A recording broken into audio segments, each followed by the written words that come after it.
Amém. Bom dia, gente. Que bom que a gente pode estar aqui nessa manhã, que o Senhor possa inspirar você a ter um relacionamento mais profundo com Ele a cada dia. Esse é o nosso objetivo principal aqui, é inspirar você a ter um relacionamento com Jesus. E a gente está nessa série, como o pastor Everson falou, Nova Mentalidade, que é baseada no livro de Filipenses. Uma carta importantíssima para a gente, como igreja, importantíssima para nós, E nos ensina também, né, sobre a necessidade de a gente entender as frustrações, os problemas da vida que acontecem. E só para fazer uma recapitulação, eu ministrei no primeiro domingo dessa série e eu falei sobre nós mudarmos a nossa mentalidade em relação ao sofrimento. Ou seja, você que estava aqui nesses dias percebeu que o apóstolo Paulo estava preso e tal. Então, a gente entende e aprende que a gente precisa entender que Deus está presente nesses momentos, nos ensinando, Deus está presente no momento mais crucial, Deus está presente nesses momentos de dificuldade. E o pastor Everson, semana passada, ministrou sobre isso, essa alma alegre, essa alma que canta, e nós temos a esperança que é viva, que está em Cristo. É isso que a gente começou essas conversas, essas duas ministrações, e hoje eu quero falar com você sobre esse tema, uma vida que vale a pena. É sobre isso que eu quero falar com você hoje, e todos nós, desde as crianças até a pessoa que estiver mais velha lá, a gente tem uma sensação de propósito, um senso de propósito. É como se Deus tivesse colocado em nós, na verdade, Deus colocou em nós, sim, uma necessidade da gente procurar o Senhor, uma necessidade de a gente procurar um propósito de vida, e isso é algo que entra dentro de nós e a gente fica nessa busca. A gente sempre está em busca disso, e em algum nível a gente olha, pesquisa coisas, procura coisas, que a vida das pessoas são um pouco mais interessantes do que a nossa. Então eu vou explicar um pouquinho mais sobre isso. Quando você assiste uma série, você assiste um filme, lê um livro, é sempre sobre alguém que tem uma história muito mais interessante do que a tua vida, não é verdade? É sempre a história de alguém que faz algo incrível, que faz algo sensacional, e a gente fica com isso, de a gente sempre gostar de ver as pessoas fazendo coisas muito mais legais do que a gente faz no nosso cotidiano. Outro dia, estava conversando com a Larissa sobre isso, e aí eu falei assim, não, mas eu não tenho muita... ficar fazendo stories, sabe? Sobre rotina e tal, assim. Mas eu acordo, vou trabalhar, aí eu tomo um café, aí eu volto para trabalhar, aí almoço. Então a rotina faz com que, assim, às vezes a gente procure algo mais interessante para viver. E aí, um tempo atrás, o marido da minha avó, ele chegou para mim assim, cara, eu tenho que te mostrar um filme muito legal que eu assisti. Ele é empolgado, assim, ele senta para conversar e vai. Ele fica horas conversando contigo, só olhando para ele assim, tá bom. E aí ele falou assim, não, eu tenho que te mostrar um filme, porque assim, cara, é incrível, meu Deus, é um cara que pula de um arranha-céu e vai, não sei o que, meu Deus do céu. E aí eu vou mostrar para você um trechinho desse filme, só para tu ter uma ideia do que ele estava falando. Pode ser? Vou botar aqui. Let it burn. The 96th floor is on fire. Sarah, listen to me. The fire is not gonna stop. Keep going up. Don't stop. Don't look back. Okay. Get back! Whoa, whoa, whoa, whoa. You don't understand. My family's in there. Turn around!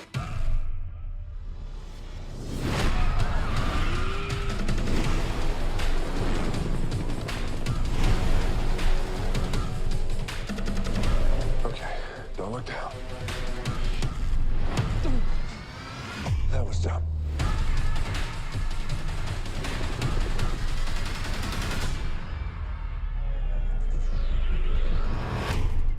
How did you get in the building? Jumped off a super crane. What? Diálogos incríveis, né? Nossa, sensacional. Então ele mostrou esse filme e falou assim, ó, meu Deus, tu tem que assistir, porque ele pula de um lado, ele pula pro outro, e o cara não tem uma perna. É basicamente essa a história, tá? Ele tinha sido para uma guerra lá, enfim. Mas por mais que seja um negócio cômico, algo que seja muito surreal para a nossa realidade, desde criança a gente escuta as pessoas falarem, ou você já perguntou para uma criança assim, cara, o que você quer ser quando crescer? E aí a gente escuta as histórias mais absurdas, né? Astronauta, sei lá, veterinário. Eu tinha um primo que ele queria ser motorista do amarelinho. Então o sonho da vida dele era ser motorista do ônibus do amarelinho. Então essas coisas acontecem cada dia, a gente vai ficando com essa coisa na nossa cabeça. Só que a vida vai acontecendo, a gente vai crescendo, e algumas coisas que a gente começa a fazer talvez não foram como a gente imaginava, ou às vezes a gente não está com uma vida tão incrível assim como a gente planejava quando a gente tinha lá nossos 12, 13, 14 anos. A gente ainda não está, sei lá, milionário, ainda não aconteceu isso. E algumas dúvidas começam a surgir no nosso coração, algumas dúvidas começam a entrar na nossa cabeça, como por exemplo, será que a forma que eu estou levando a minha vida, ela está correta? Será que aquilo que eu estava planejando tanto tempo, será que aquilo que eu estava querendo construir, está certo isso? Ou melhor, será que as escolhas que eu fiz foram boas escolhas? Será que a escolha de carreira que eu fiz, será que eu realmente deveria ter seguido essa linha? Será que eu realmente deveria ter seguido essa profissão? Ou até mesmo assim, como que seria se eu não tivesse perdido aquela oportunidade? Sabe, todo mundo tem uma oportunidade quando a gente olha para trás assim, nossa, como eu perdi aquela oportunidade. O Bitcoin, quando estava baratinho, que chegou alguém te oferecendo. Todo mundo tem uma história nesse sentido. Então a gente fica pensando nisso, como que seria. Mas a verdade é que essas perguntas, elas nos levam a uma pergunta principal, que é, será que eu estou vivendo uma vida que vale a pena? Se a gente parar para pensar, você pensar aí na sua casa, você pensar no seu convívio, será mesmo que eu estou vivendo uma vida que vale a pena? Será que essa vida que eu estou vivendo hoje é uma vida que eu gostaria de viver? Será que é uma vida que eu gostaria que meus filhos vivessem? E por mais que a gente olhe para essas perguntas, o Evangelho ele tem uma perspectiva muito diferente do que as pessoas nos ensinam sobre o que é ter uma vida que vale a pena. Hoje, se a gente parar para pensar sobre o que o seu redor, o que o ambiente social fala sobre uma vida que vale a pena, vai falar sobre assim, não, você tem que ter dinheiro, você tem que ter um shape incrível, você tem que estar voando, e tem que ter uma casa no pé da montanha, com aproximadamente 7 filhos, e aí pronto, e agora é a vida dos sonhos. É a vida que vale a pena. Mas quando a gente olha para o que Paulo está escrevendo, e o contexto todo isso que a gente estava falando nesses primeiros versículos, sobre saber que ele estava preso, a gente começa a ter uma avaliação diferente sobre essa história, sobre essa vida que vale a pena.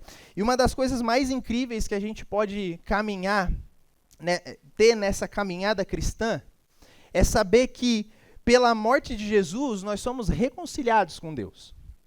Eu queria muito que você tivesse esse entendimento no decorrer desses minutos.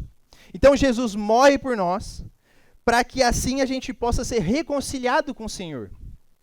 E aí, com essa reconciliação, Deus olha para nós não mais como inimigos, como Deus nos olhava antes, mas agora Ele nos olha como filhos, e nós somos aceitos na família de Deus. E aí, pensando nesse contexto, pensando nisso, sobre essa vida que vale a pena, eu te convido a abrir sua Bíblia lá em Filipenses, capítulo 1, a gente vai ler o versículo 20.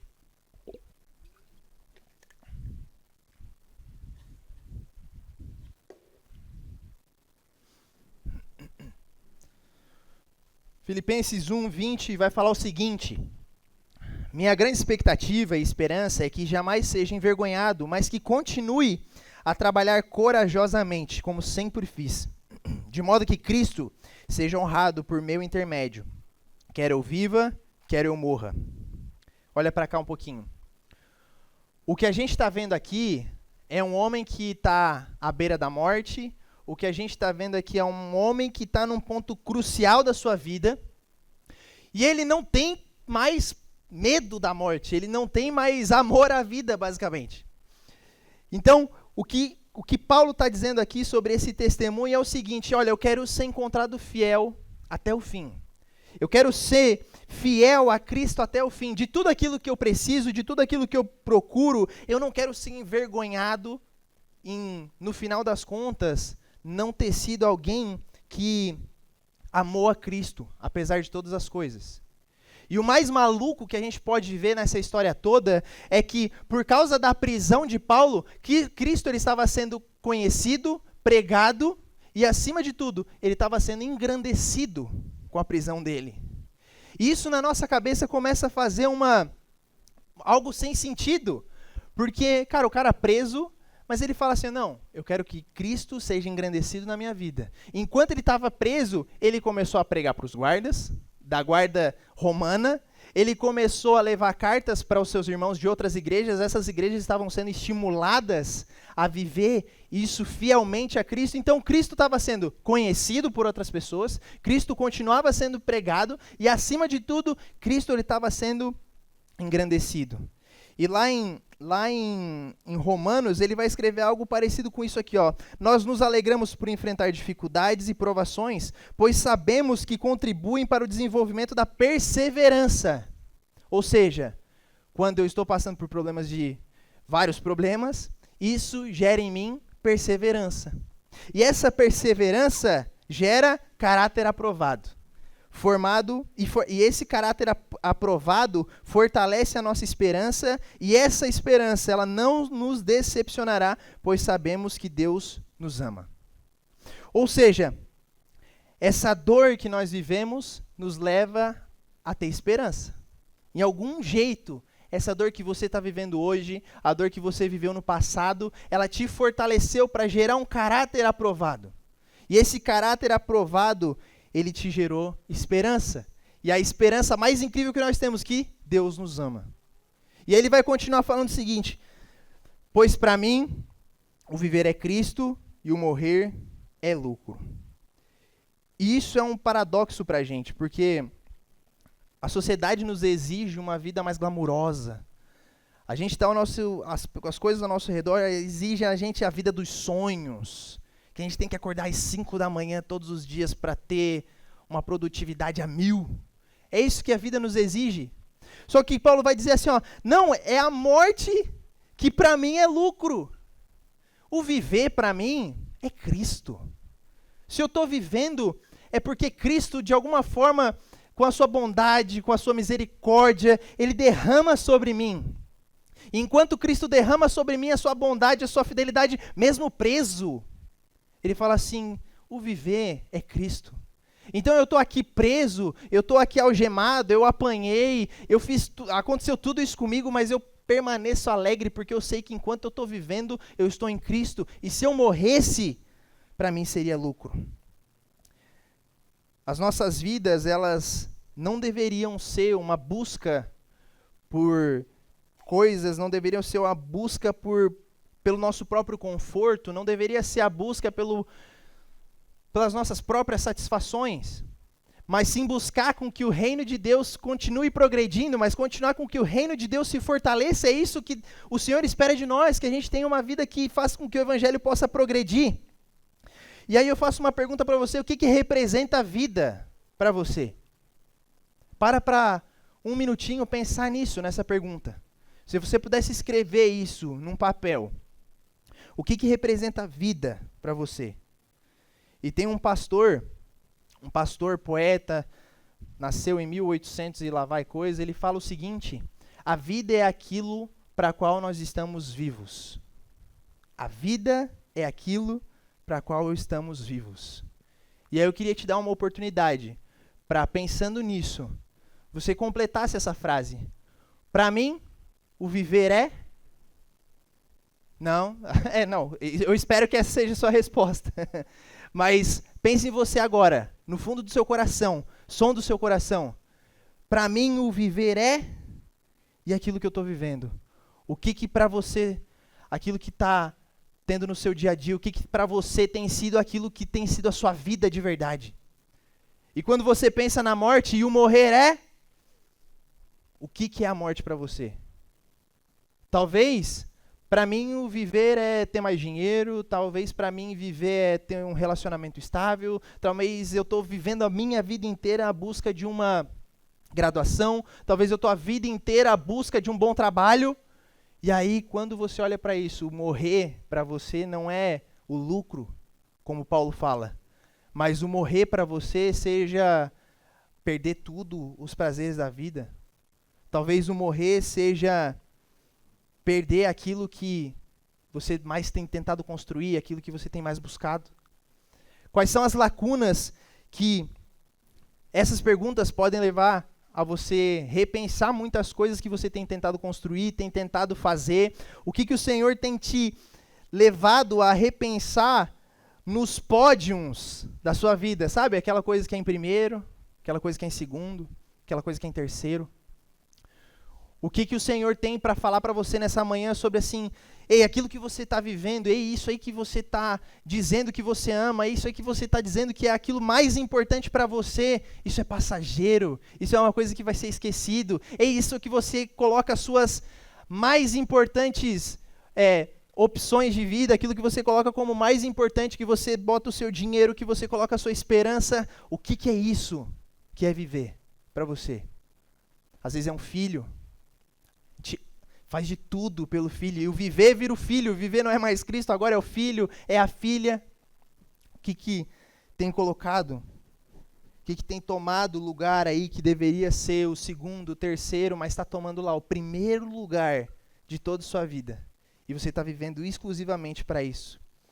E sabe de uma coisa? A vida que Deus quer para nós, talvez não é a vida que a gente quer para nós.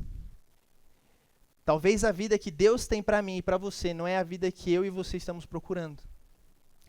E se a gente olhar para tudo aquilo que Deus faz nas nossas vidas, tudo aquilo que Deus pode oferecer para nós, a gente vê que seguir a Cristo, seguir a Jesus, faz a nossa vida melhor.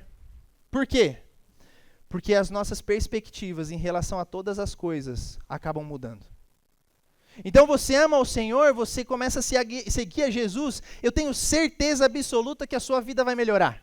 Eu não tenho dúvidas em relação a isso. Mas ela não vai melhorar porque na busca do Senhor você vai olhar para Ele e vai falar assim, Senhor, eu queria uma casa, Senhor, eu queria um carro, Senhor, eu queria uma esposa, Senhor, eu queria tal coisa. Não, não. O Senhor vai realinhar as nossas perspectivas. O Senhor vai realinhar o nosso coração. E todas essas coisas que a gente coloca como, nossa, tão importante, suprassumo daquilo que a gente gosta, o Senhor vai realinhar isso. E aí quando Paulo está dizendo sobre que o viver é Cristo e o morrer é lucro, não é porque talvez ele queria morrer, mas alguns versículos depois ele fala o seguinte, que, olha, eu estou vivo aqui por causa de vocês, eu estou vivo aqui porque eu ainda sei que eu preciso me ofertar muito pela vida de vocês. Mas se eu morresse, seria infinitamente melhor. Essa é a palavra que ele usa, infinitamente melhor. Por quê? Porque Paulo estava depressivo, porque Paulo estava com um pensamento suicida? Não, porque ele sabia aquilo que esperava ele do outro lado da eternidade. Porque ele sabia que em Cristo ele foi reconciliado com Deus. E agora aquele cara que era inimigo de Deus, aquela pessoa que não tinha mais acesso ao Senhor, por causa do Senhor Jesus Cristo, ele tem acesso a Deus e a vida pode ser transformada com todos os nossos amores, com todas as nossas perspectivas sendo realinhadas com o propósito daquilo que Deus quer para a gente. Então agora a vida que Deus quer para mim faz sentido para mim. A vida que o Senhor quer para mim e para você vai começar a fazer sentido. Não porque agora eu estou inimigo de Deus, porque agora eu sou amigo de Deus e eu conheço os seus pensamentos, eu conheço a sua vontade, e a sua vontade é tudo aquilo que eu mais busco na minha vida. E ele vai continuar falando. Eu estou convencido disso, eu estou certo disso. Eu estou certo de que ficarei e permanecerei com todos vocês, para que progridam e tenham alegria na fé. Desse modo terão mais motivos para se gloriarem em Cristo Jesus. Por minha causa, pela minha presença de novo no meio de vocês. Eu de verdade, eu espero um dia ter a coragem de falar para alguém esses versos. Eu quero muito um dia na minha vida ter a coragem de falar isso, porque ele está falando o seguinte, olha, vocês vão ter muitos motivos de alegria por minha causa. Vocês vão ter motivos de se alegrar por mim, pela minha presença no meio de vocês. Porque quando eu estou no meio de vocês, Cristo é glorificado. Quando eu estou no meio de vocês, Cristo se faz presente. Quantas pessoas aí na sua vida você olha que essa pessoa te traz alegria, essa pessoa te traz coisas tão boas, porque essa pessoa reflete a Cristo na sua vida. Que o Senhor possa fazer de nós essas pessoas. E uma vida que vale a pena, meus irmãos, é uma vida que honra a Cristo. Se a gente pudesse tirar todas as conclusões que nós precisamos tirar nessa manhã, é que essa vida que vale a pena, essa vida que nós precisamos buscar a cada dia, é saber que quando honramos a Cristo, nós temos uma vida que vale a pena. Porque quando nós honramos a Cristo, nós honramos todas as coisas que são necessárias ao nosso redor de serem honradas. Quando eu e você tentamos buscar satisfação fora de Cristo, quando nós buscamos satisfação fora do Senhor, a gente fica frustrado. Nosso coração se enche de frustração, porque a gente sabe que a gente não é bom o suficiente. E é isso que a gente começa a ter, a gente não é bom o suficiente porque a gente sabe que não é um marido ideal, a gente sabe que não é uma esposa ideal, a gente sabe que não é bom o suficiente nisso. A gente tenta, a gente tenta ser um marido perfeito, uma esposa perfeita, mas aí a gente erra o tom numa fala, a gente fala o que não devia, a gente age do jeito que não devia. E aí no trabalho a gente sabe também que não é bom o suficiente, que tem pessoas melhores do que a gente, sabe que tem gente que tem habilidade melhor que a gente. A gente começa a ter esse medo de frustração na criação de filhos. Eu ainda não tenho filhos, por exemplo. Mas eu tenho certeza que quem é pai aqui já olhou e falou assim, meu Deus, por que eu fiz isso desse jeito? Por que eu agi dessa forma? Por que naquele momento de raiva? Por que naquele momento que eu fui agido pelo impulso, tomado pelo impulso, eu falei coisas que não devia para o meu filho? Mas quando a gente entende que nesses momentos nós precisamos olhar para Cristo, todas essas coisas de saber que nós não somos suficientes, tudo isso de a gente saber que a gente não é competente, a gente não sabe fazer o que a gente está fazendo, o Senhor de alguma forma transforma isso em bênção. O Senhor de alguma forma vai fazer com que eu seja um marido melhor no meu casamento, honrando a minha esposa, honrando meus compromissos como marido, seja um funcionário melhor, um prestador de serviço melhor, porque eu não estou mais fazendo agora só por um salário, eu não estou fazendo mais agora só para alguém, eu estou fazendo para honrar o Senhor, eu estou fazendo para honrar a Cristo. E quando eu honro a Cristo, todas as coisas da minha vida começam a melhorar. Porque esse amor um dia ele nos encontrou, e esse amor transformou tudo aquilo que a gente colocava como prioridade na nossa vida. Essas prioridades foram transformadas. E sabe o que é o melhor disso? É que, assim como Paulo, que disse que morrer é lucro, eu tenho uma notícia para nós. É que a morte para nós que decidimos honrar o Senhor também é lucro. A morte para nós que buscamos ao Senhor, ansiamos o coração dele, também é lucro. Ela não deve ser mais algo para a gente temer. Quando nossas vidas são voltadas a honrar a Cristo, nosso coração se enche da certeza de que a vida que vale a pena, ela está disponível agora para nós.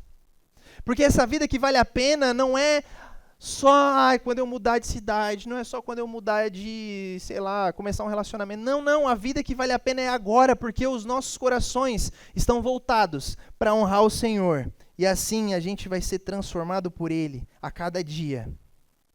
E o amor do Senhor nos enche, nos constrange de uma maneira inacreditável. Porque esse amor de Cristo, esse amor de Deus, lá em Romanos vai falar algo que pode mudar o nosso coração, pode mudar a nossa perspectiva em relação a sermos filhos, sermos escolhidos de Deus, se estamos realmente alinhados com o Senhor. Ele vai falar o seguinte: pois estou convencido de que nem a morte, nem a vida, nem anjos, nem demônios, nem o presente, nem o futuro, nem poderes, nem altura, nem profundidade, nem ninguém em toda a criação será capaz de nos separar do amor de Deus que está em Cristo Jesus, o nosso Senhor. E olha que maluco isso, a gente ouviu isso essa semana. Nesse contexto especificamente, está falando sobre uma cidade de muitos deuses, uma cidade de muitos templos. E quando os visitantes, quando os imigrantes e tal, iam para essa cidade e tinha um templo de uma deusa lá, os guias, eles falavam assim, olha, porque você não sabe o tamanho da altura, você não sabe o tamanho da profundidade, a largura desses templos, porque esse templo ele tem não sei quantos metros de altura e profundidade, se gabando pelo tamanho da construção. E agora o que Paulo está dizendo é assim, ó, nem altura, nem profundidade, nem ninguém, nada pode nos separar do amor de Deus. Porque esse amor não tem largura, esse amor não tem profundidade, esse amor não tem altura. Não, esse amor é tudo o que o Senhor tem para nós. O amor é tudo o que nós temos à disposição para nós. E esse amor é o amor que está disponível para a gente. E talvez você chegou aqui com muitas dúvidas em relação a Deus. Talvez você chegou aqui com dúvidas sobre se a sua vida realmente está valendo a pena. Se sua vida realmente está... Você está buscando as coisas, se realmente faz sentido isso, tudo que você está vivendo hoje. E a mensagem que eu preciso falar para você nessa manhã é que existe um Deus, que Ele está disponível para nós. E esse amor que não tem altura, que não tem profundidade, que nada pode nos separar, Ele está disponível para nós. E esse amor, além de estar disponível para nós todos os dias, Ele se encontra em nós, Ele começa a transformar o nosso coração. E aí, aquelas frustrações que eu tenho de não conseguir ser um pai perfeito que eu imaginava, aquela esposa que eu imaginava, aquele funcionário, aquele empreendedor, enfim, todas essas frustrações, quando eu olho para Jesus, quando eu olho para Cristo, eu consigo ser realinhado. Porque agora, o meu viver não é as coisas passageiras, o meu viver agora é Cristo. E é isso que mais importa na minha vida, porque o meu viver é Cristo, então morrer é lucro, porque eu vou estar com o meu Senhor. E aí, para nós refletirmos sobre isso e também praticarmos, eu quero te fazer 3 perguntas. Onde você tem buscado satisfação e propósito? Quais são os lugares que você tem buscado essa satisfação? Quais são os lugares que você tem buscado um propósito e está tão difícil de encontrar? Está tão difícil de encontrar porque quanto mais você busca, quanto mais fundo você vai, você vê que não está encontrando aquilo que você queria encontrar. Segunda pergunta. De que maneiras você pode começar a viver uma vida que transborda Cristo? Como que você pode, no seu dia a dia, na sua casa, no seu trabalho, não ter mais uma vida que transborda, às vezes, raiva, ter uma vida que transborda murmuração, mas agora transborda Cristo e transborda esse amor que está disponível para nós. E terceira pergunta, lembre-se, viver é Cristo e o morrer é lucro. Queria te convidar a ficar de pé para orarmos juntos.